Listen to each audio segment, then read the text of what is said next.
Hi friends, అందరు ఎలా ఉన్నారు? ఈరోజు మనం కొత్త స్వీట్ తయారు చేసుకున్నాం. అదేదో కాదు, మాడుగుల హల్వా అనమాట. చాలా అంటే చాలా టేస్టీగా ఉంది. ఇలా ట్రై చేయండి ఒకసారి. ముందుగా మనం గోధుమ పిండిని మన చపాతీ పిండి ఎలా కలుపుకుంటామో అలా కలుపుకొని పెట్టుకోవాలన్నమాట.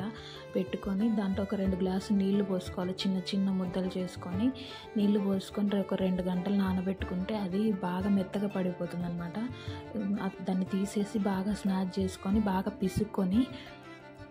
పిసుక్కున్న దాన్ని పిసుక్కుంటే అది పాలలో అయిపోతుంది. ఆ పాలను మనం వడగట్టుకొని ఒక గంట సేపు అలాగే పెడితే పాలకు పాలు, నీళ్ళకు నీళ్ళు పైకి తేలుతాయి అన్నమాట.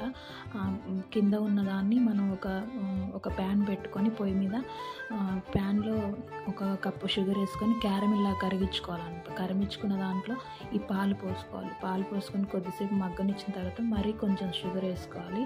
షుగర్ వేసుకొని అలా కలుపుతూ ఉంటే కొంచెం గట్టి పడిపోతుంది అనమాట. గట్టి పడిపోయిన దాంట్లో మనకి ఇష్టం వచ్చిన డ్రై ఫ్రూట్స్ వేసుకొని వేరే దాంట్లోకి మనం అడ్జస్ట్ చేసుకుంటే ఒక గంట సేపు అలాగే వదిలేస్తే అది జెల్లీలాగా అయిపోతుంది.